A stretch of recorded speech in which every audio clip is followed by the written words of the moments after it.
suis content de vous voir. Bienvenue aussi les gens à la maison, les gens un petit peu partout au Québec et même au-delà du Québec. Je pense que notre sœur Aileen, sa meilleure amie Alexandra, je ne sais pas si elle est avec nous ce matin, mais je pense qu'elle est là. Bon.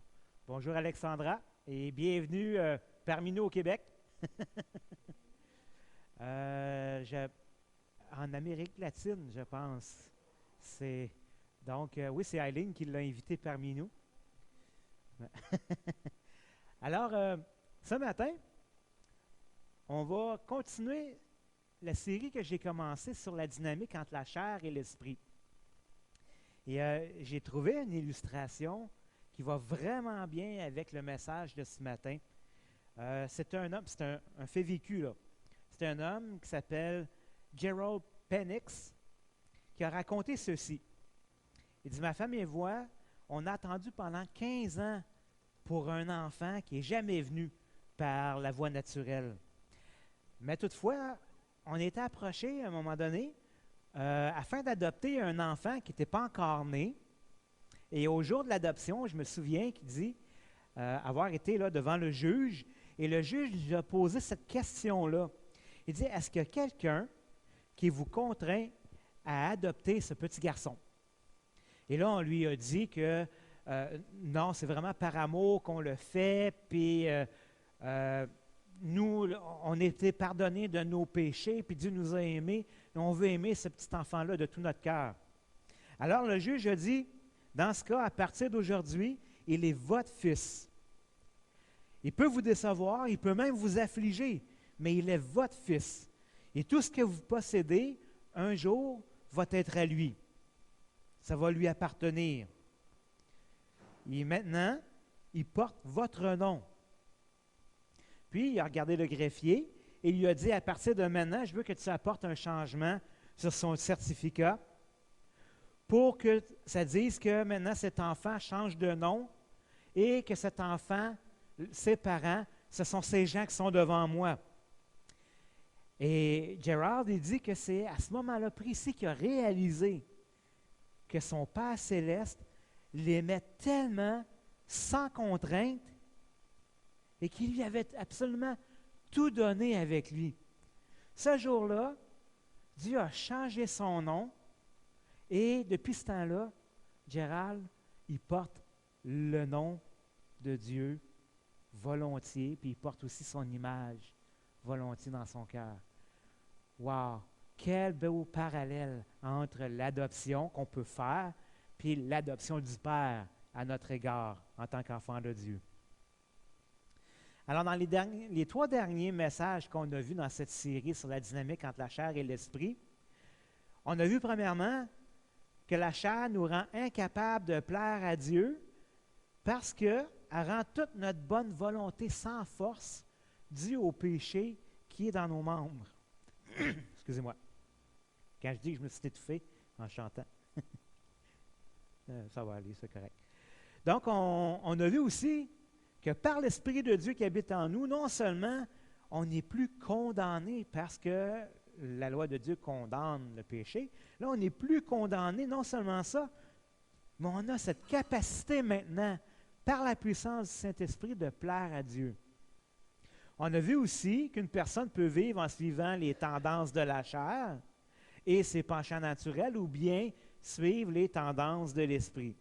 Les tendances de la chair mènent à la mort, tandis que les tendances de l'esprit mènent à la vie et à la paix. Et finalement, on a vu que celui qui est habité par l'Esprit de Dieu appartient à Jésus-Christ et qui fait maintenant partie de sa famille. Il reçoit une nouvelle vie spirituelle présentement, puis il va recevoir aussi une nouvelle vie corporelle plus tard, à la résurrection des justes, quand Jésus va revenir. Mais il y avait aussi cet avertissement qui disait que celui qui n'a pas le Saint-Esprit n'appartient pas non plus à Jésus-Christ, ne possède pas non plus la vie éternelle. Donc, c'est là qu'on est rendu.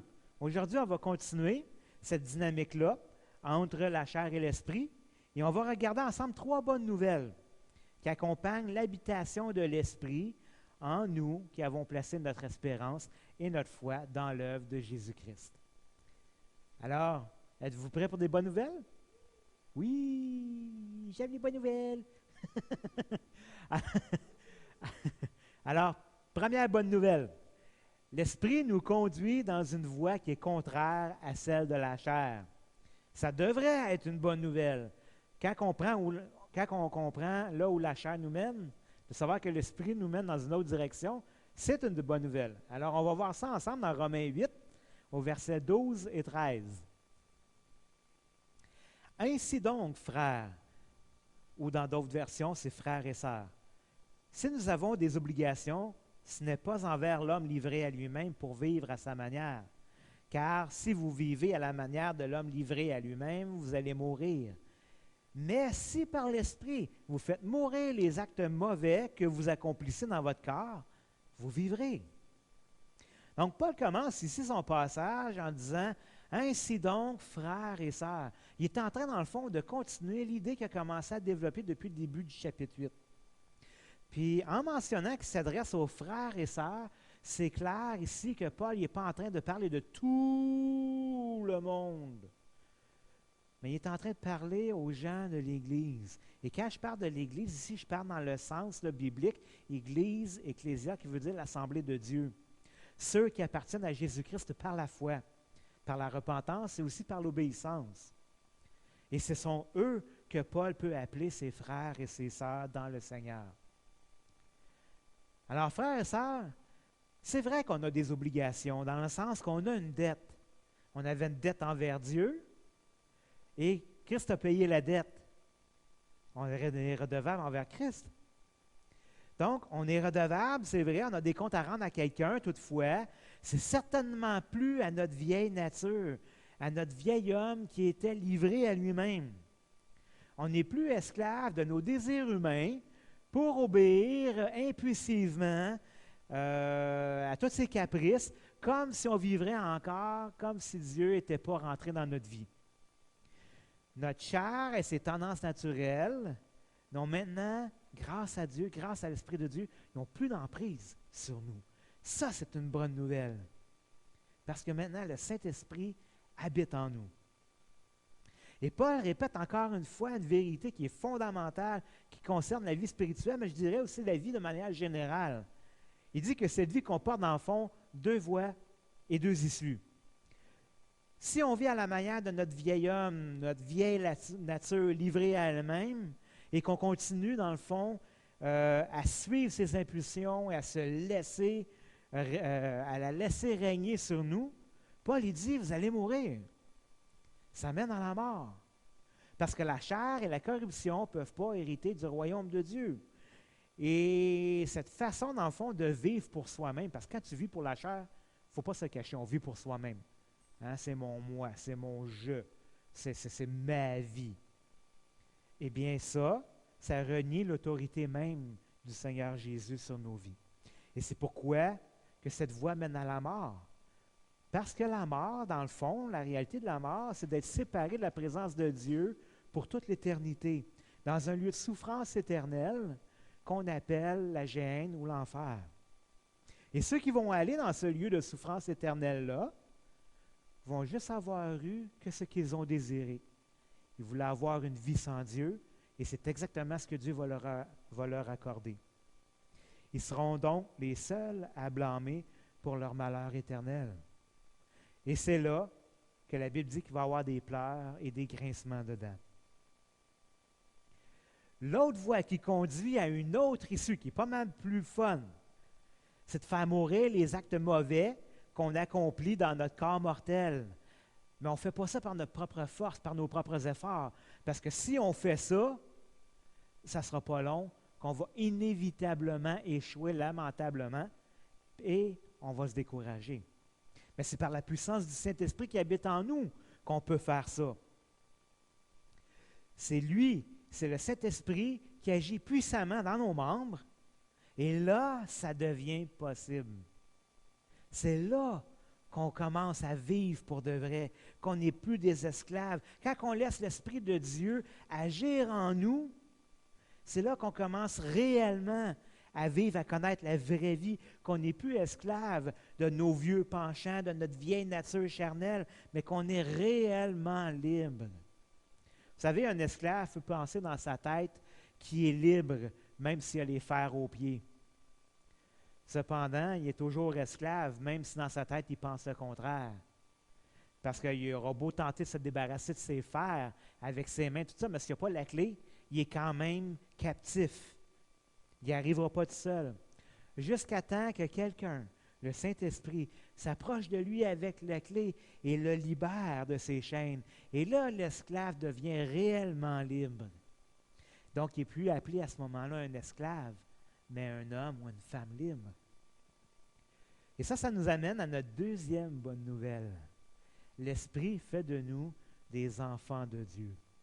Donc, si on continue au verset 14 et 15 de notre chapitre 8 de Romains, Paul dit « Car ceux qui sont conduits par l'Esprit de Dieu sont fils de Dieu. En effet, vous n'avez pas reçu un esprit qui fait de vous des esclaves et vous ramène à la crainte. Non, vous avez reçu l'Esprit qui fait de vous des fils et des filles adoptifs de Dieu. Car c'est par cet Esprit que nous crions « Abba, Père », c'est-à-dire Père. C'est ça, hein, quand tu es habitué avec une version, puis là, tu en prends un autre pour prêcher, tu vas par cœur, puis oups, tu te trompes un peu. Si vous faites mourir les mauvaises actions que vous accomplissez dans votre cœur par la puissance du Saint-Esprit qui habite en vous, vous vivrez. Mais pourquoi Paul il dit ça? Bien, il dit ça parce que ceux qui sont conduits par l'Esprit de Dieu et qui se laissent volontairement et docilement diriger par l'Esprit de Dieu, eh bien, ils sont véritablement des enfants de Dieu. Parce que c'est une preuve qu'ils lui appartiennent. Pourquoi? Parce qu'ils sont en train de porter les fruits de l'Esprit. Ils obéissent docilement au Seigneur. Et ceux qui sont conduits par l'impulsion de la chair n'appartiennent pas à Dieu. Mais ceux qui sont animés par l'Esprit de Dieu, eux sont devenus des véritables enfants de Dieu. Et l'Esprit de Dieu, que Dieu a fait habiter en nous, n'a pas fait de nous des esclaves pour qu'on ait encore peur de Dieu, un peu pareil comme un enfant qui a fait un mauvais coup à l'école, puis là, il est appelé à passer devant le directeur. Ton directeur, généralement, quand tu es fautif, tu n'as pas trop envie de le voir, tu as peur. En tout cas, dans mon temps, c'était comme ça. Aujourd'hui, je ne sais plus, mais dans mon temps, c'était le même. Donc, on ne vit plus non plus dans la servitude comme certains gens du monde le pensent. Moi, avant de connaître le Seigneur Jésus, je pensais que d'être chrétien, c'était une vie plate. Qu'il fallait marcher les fesses serrées puis suivre telle et telle règle qui empêchait les gens de vivre la vraie vie, tu sais. Puis je pensais que quand tu devenais chrétien, tu cessais de vivre puis tu devenais un esclave de ta religion. Pour être bien honnête, j'avais aucune idée à quel point j'avais tort, puis que j'étais loin de la réalité. Je ne réalisais même pas que j'étais moi-même en train de mourir à petit feu dans ma vie, puis que j'étais après passé à côté de la vraie vie qui se trouve vraiment en Jésus-Christ. Mais quand le Seigneur m'a appelé, puis je lui ai abandonné ma vie, alors à ce moment-là, le Saint-Esprit est venu habiter en moi. Puis Dieu m'a pardonné et son Esprit m'a scellé pour la vie éternelle dans sa sainte présence. Et à ce moment-là, comme tous ceux qui ont placé leur espérance par la foi dans la mort, la résurrection de Christ, l'Esprit de Dieu est venu habiter en eux et il a fait de nous tous des enfants adoptifs de Dieu. Et ça, c'est vraiment le miracle. Parce que nous qui étions loin de Dieu, qui étaient misérables, qui étaient rebelles, qui étaient ennemis de Dieu par nos comportements et par nos pensées, Dieu nous a aimés, puis il nous a adoptés, puis a fait de nous ses enfants légitimes. Cet esprit que Dieu a fait habiter maintenant en nous ne nous tient plus dans la peur terrifiante de Dieu, comme si Dieu était un père fouettard ou quoi que ce soit comme ça. Vous savez, Dieu n'a quand même pas changé. Dieu demeure quand même le juste juge, le Dieu saint et véritable, celui qui ne laisse pas le péché impuni. Ce qui a changé, c'est notre relation avec lui. Il est aussi maintenant notre Père et on est ses enfants bien-aimés. La condamnation, dans le fond, qui pesait sur nous à cause de nos péchés, à cause de la transgression de nos fautes, bien, il l'a fait disparaître en Jésus-Christ, qui a pris la punition à notre place à la croix. Mais par sa résurrection, Jésus nous donne la vie, et par son Esprit qui a fait habiter en nous, maintenant, Dieu le Père nous a adoptés, on est à lui. On fait maintenant partie de sa famille. Essayez d'imaginer. Je ne sais pas vous, moi je suis un enfant unique. Je vivais avec ma mère, mes parents étaient divorcés depuis l'âge de 4 ans. Puis j'avais quand même une bonne relation avec ma mère, mais pas de frère, pas de sœur, tout seul. Puis bon, j'avais mes amis, mais c'était tout, tu sais. Quand le Seigneur m'a appelé, puis m'a emmené dans sa famille, les frères et sœurs dans l'Église, pour moi, ce n'était pas juste un titre ou une image. Hey, Seigneur, tu m'as véritablement donné une famille, ce que je n'avais pas. Et cette famille-là, elle ne partira jamais, parce qu'on va être toujours et éternellement ensemble. Même si sur cette terre, on peut peut-être se perdre de vue des fois à cause de la distance et tout ça, mais dans l'éternité, on va être toujours ensemble. Hey, quel cadeau précieux Dieu m'a donné. Et il l'a donné à chacun d'entre vous aussi. Ça, il n'y a rien qui se compare à ça. Rien sur terre qui se compare à ça. Donc, il a fait de nous ses enfants, il nous a fait faire partie de sa famille, on est maintenant ses enfants légitimes, et l'Esprit qui habite en nous, il crie, il fait crier nos cœurs le mot « Abba », qui veut dire « Père ». Mais dans l'hébreu, « Abba » a un terme, une signification plus profonde ou plus intime que le mot « Père ». En français, je trouve qu'il se traduirait pas mal mieux par le mot « papa » ou en anglais « daddy ». C'est un terme qui est spécifique, qui démontre la relation d'amour affectueux et d'intimité qu'on possède maintenant avec Dieu le Père. Et ça, c'est quelque chose que les gens du monde, quoiqu'ils sont quand même créés par Dieu, ils ne connaissent pas du tout, parce que leur cœur demeure encore séparé de Dieu. Je donne un exemple. Je suis à peu près certain qu'il n'y a personne qui oserait appeler le roi George IV « Daddy ». Toutefois, les deux princesses, Élisabeth et Marguerite, n'avaient aucune retenue à l'appeler Daddy et même à lui sauter dans les bras dans leurs appartements privés. Pourquoi ça? Bien, tout simplement parce que c'était les filles bien-aimées du roi. Donc, eux, il y avait un privilège exclusif que le reste des sujets britanniques ne possédaient pas. Et c'est la même affaire aussi pour nous. On possède ce privilège-là avec Dieu le Père, que le reste du monde ne possède pas, puis ils ne peuvent pas comprendre tant qu'ils ne l'ont pas expérimenté. Et ça nous amène maintenant à notre troisième bonne nouvelle, notre dernière bonne nouvelle. L'Esprit nous témoigne que nous sommes enfants de Dieu. Parce que c'est bien beau de dire « Ah, OK, ouais, c'est écrit, je suis enfant de Dieu et tout ça. » Mais dans ma vie, ça change quoi, tu sais? Romains 8, versets 16 à 17. L'Esprit Saint, lui-même, et notre esprit, nous témoignent ensemble que nous sommes enfants de Dieu. Là, j'ai arrêté, je fais une parenthèse.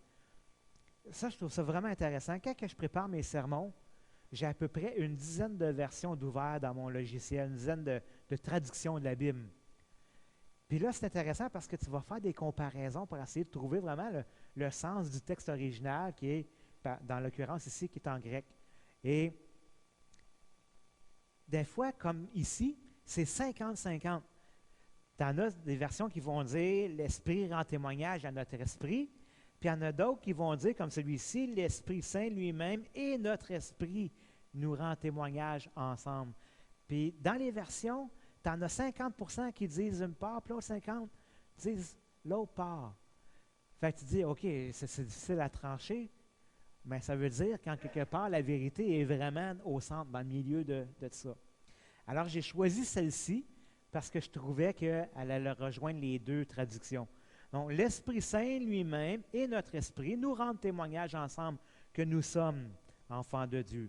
Et puisqu'on est des enfants, on est aussi héritiers héritier de Dieu et donc co-héritier de Christ. Pourquoi? Ben, Christ est le Fils de Dieu.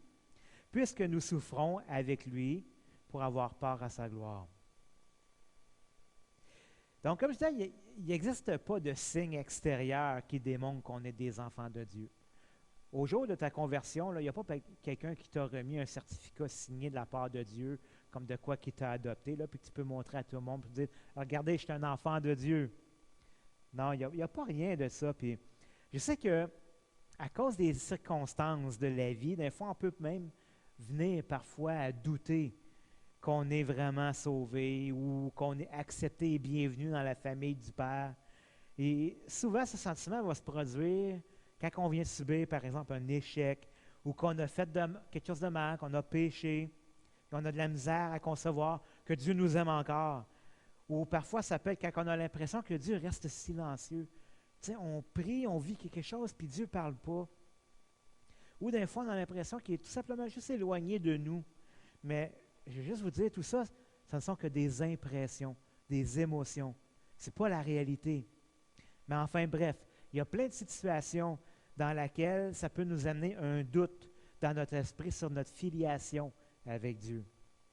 Et c'est pour ça que le Saint-Esprit, il vient à notre secours. Puisque l'Esprit Saint est un gage, il est un sceau qui nous garantit la vie éternelle et l'acceptation de Dieu dans sa famille, l'Esprit lui-même témoigne à notre esprit qu'on est des enfants de Dieu et tous les deux ensemble réconfortent notre âme, que nous appartenons réellement à la famille de Dieu. Maintenant, pratico-pratique, comment ça se passe, ça? C'est un petit peu dur, honnêtement, à expliquer parce que c'était assez subjectif. C'est un petit peu pareil comme un clin d'œil que l'Esprit nous fait pour nous rassurer et nous prouver qu'on est bien à lui. Des fois, ça va se passer le temps qu'on est en train de chanter des louanges. Des fois, ça va être quand le Seigneur répond à une prière que tu lui as faite. Parfois, ça peut être une bénédiction que Dieu t'accorde à un moment que tu ne t'attendais pas, un peu pareil comme un cadeau surprise qu'il te fait. Des fois, ça peut être quand le Saint-Esprit t'utilise pour être une bénédiction pour une autre personne. En fait, c'est un peu pareil comme une voix intérieure, un sentiment inexpliqué qui jaillit à l'intérieur de toi puis qui te fait dire « Regarde, tu es mon enfant et je t'aime. » Et inévitablement, ce sentiment-là fait jaillir un cri en dedans de toi, un cri du cœur qui dit « Merci Seigneur Jésus, merci Papa, je t'aime moi aussi. » C'est ça le témoignage que le Saint-Esprit rend à l'intérieur de nous, qu'on est des enfants de Dieu. Mais puisqu'on est des enfants de Dieu, ça veut aussi dire logiquement qu'on est ses héritiers. Ses héritiers puis des co-héritiers avec Jésus-Christ, son Fils unique. Et puisqu'en ce moment, dans notre vie sur cette terre, on souffre les mêmes souffrances que Jésus parce que nous portons son nom. Il nous a adoptés, on porte son nom. On est des chrétiens, c'est ce qui veut dire nous sommes de Christ. Et comme on souffre à cause de lui, pour les mêmes causes que lui, eh bien, on peut s'attendre à hériter de son royaume et à régner avec lui pour l'éternité. C'est ce que Jésus disait, dans le fond, dans son sermon là, sur les béatitudes, dans Matthieu 5, versets 10 à 12, quand il dit « Heureux ceux qui sont persécutés à cause de la justice, car le royaume des cieux est à eux. Heureux serez-vous lorsqu'on vous insultera, qu'on vous persécutera et qu'on répandra sur vous toutes sortes de mal à cause de mon nom, à cause de moi. Réjouissez-vous et soyez dans l'allégresse, parce que votre récompense sera grande dans les cieux, car c'est ainsi qu'on a persécuté les prophètes qui vous ont précédés. » Mais qu'est-ce que ça veut dire exactement d'être co-héritier du royaume de Dieu? C'est quand même une question légitime à se poser. Mais ça veut dire qu'on va hériter de toutes les promesses que Dieu a faites à son peuple, depuis le début de la révélation, donc depuis le début, les premiers chapitres de la Bible, jusqu'à la fin. Toutes ces promesses-là que Dieu a dit, on va les hériter, on va les avoir. Et je veux juste vous dire, on les a déjà. Parce qu'on voit dans le livre d'Éphésiens que nous sommes déjà assis dans les lieux célestes à la droite du Père avec le Fils. Fait que déjà, même si on ne le voit pas avec nos yeux, spirituellement, on en profite déjà. Qu'est-ce que ça veut dire d'autre aussi? Ça veut dire qu'on va régner avec Jésus-Christ sur la terre dans son règne de 1000 ans. Quand Jésus va revenir au son de la dernière trompette, où les morts en Jésus vont ressusciter et que nous, si on est encore là, si on est encore vivant, on va être transformés avec un corps qui ne connaît plus la mort, qui est incorruptible, qui ne connaît plus le péché. Et avec Jésus, on va régner pendant 1000 ans sur cette terre. Et ça veut dire finalement qu'on va aussi régner avec lui, avec Dieu et avec Jésus sur cette nouvelle terre que Dieu prépare après la fin des temps, après que tout le monde, tous les non-croyants vont avoir passé devant le grand trône blanc de Dieu, où ils vont être jugés selon leurs œuvres et selon leur rébellion. Suite à ça, on va régner, nous qui avons espéré en Christ, avec lui pour l'éternité, dans une nouvelle terre et des nouveaux cieux qu'il va avoir créés, qui va être de toute beauté. À quoi ça va ressembler exactement? Je pense que personne ne le sait vraiment. Mais, wow! Je sais que ça va être merveilleux. Ça veut aussi dire, régner avec Christ, que cette joie, que ce bonheur et cette paix qui nous est permis d'expérimenter déjà par la présence du Saint-Esprit dans notre vie, eh bien, va demeurer éternellement avec nous et parmi nous et entre nous et Dieu pour toujours. Wow! Il n'y aura plus de souffrance, plus de conflit, plus de péché, plus de maladie, plus de mort. Imaginez. Wow. Et ça, c'est notre espérance. Quelqu'un te dit, ça vaut-il la peine de persévérer dans la foi jusqu'à la fin? Oui, absolument. Donc ça, c'est ce qui nous attend, nous, tandis que ceux qui vont avoir été rebelles à Dieu, eux, vont souffrir éternellement en dehors de la présence de Dieu, là où il y aura des pleurs et des grincements dedans, c'est-à-dire là où il va y avoir des regrets, de la souffrance et des angoisses. Donc, en conclusion, être habité par l'Esprit Saint de Dieu annonce 3 bonnes nouvelles. Première bonne nouvelle, l'Esprit nous conduit dans une voie qui est contraire à celle de la chair. La voie de la chair mène à la mort, tandis que la voie de l'Esprit mène à la vie et à la paix, mène à la vraie vie. Deuxième promesse, l'Esprit, pas de promesse, mais deuxième bonne nouvelle, l'Esprit fait de nous des enfants de Dieu. On n'est plus des esclaves, mais des enfants bien-aimés, adoptés par Dieu, qui vivons une relation d'amour intime et personnel avec celui que nous pouvons maintenant appeler affectueusement Papa. Et troisième bonne nouvelle, l'Esprit nous témoigne que nous sommes véritablement enfants de Dieu. Il nous fait constamment des clins d'œil, nous prouvant ainsi qu'on est réellement à lui. Et comme ça, il nous encourage à persévérer dans la foi jusqu'à la fin. Frères et sœurs, c'est un privilège qui est infiniment grand que d'avoir été choisi par Dieu pour être ses enfants, d'avoir été appelés à célébrer la gloire de sa grâce dans l'éternité de sa présence. Alors, soyons donc continuellement reconnaissants envers Dieu le Père, le Fils et le Saint-Esprit pour notre adoption. Remercions le Seigneur de nous avoir donné le Saint-Esprit et parce qu'il a fait aussi sa demeure dans notre cœur. Le Saint-Esprit ne nous abandonnera jamais. Il va être notre conseiller, notre consolateur. Il va être là constamment avec nous pour nous conduire et nous transformer à l'image de Christ. Et il est aussi le gage, la garantie que nous sommes des héritiers, des princes et des princesses du royaume de Dieu et qu'on va régner avec lui éternellement, avec Jésus-Christ. C'est un privilège, ça, frères et sœurs, c'est une bénédiction qui est incomparable. Même, je pourrais même dire incommensurable, sans commentaire. Alors, prions.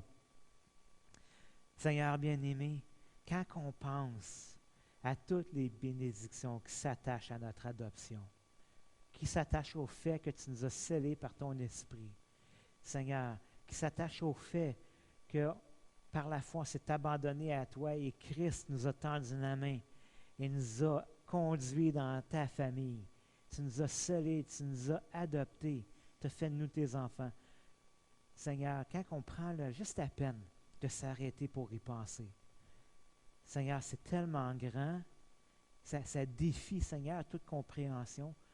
La seule chose qu'on peut faire, Seigneur Dieu, c'est tomber à genoux puis être émerveillé devant toi, devant ta grandeur, ta bonté. Et oui, c'est à ce moment-là que nos cœurs s'écrient « Papa, Abba, Père, Seigneur, je t'aime, tu m'as tellement aimé, comment je pourrais ne pas t'aimer, Seigneur? » Et notre désir dans notre cœur, c'est que ceux qui nous côtoient autour de nous, qui n'ont pas connu ça, qu'ils puissent le connaître eux autres avec, qu'ils puissent connaître l'amour du Père en Jésus-Christ, qu'ils puissent connaître eux autres avec l'adoption et tous les privilèges que tu octroies avec. Oui, c'est vrai, Seigneur, ça demande la repentance, d'abandonner sa vaine manière de vivre, d'abandonner les pulsions et les passions de la chair. Mais Seigneur, combien plus grand et toutes les bénédictions que tu nous donnes. Que ton nom soit glorifié, Seigneur. Amen.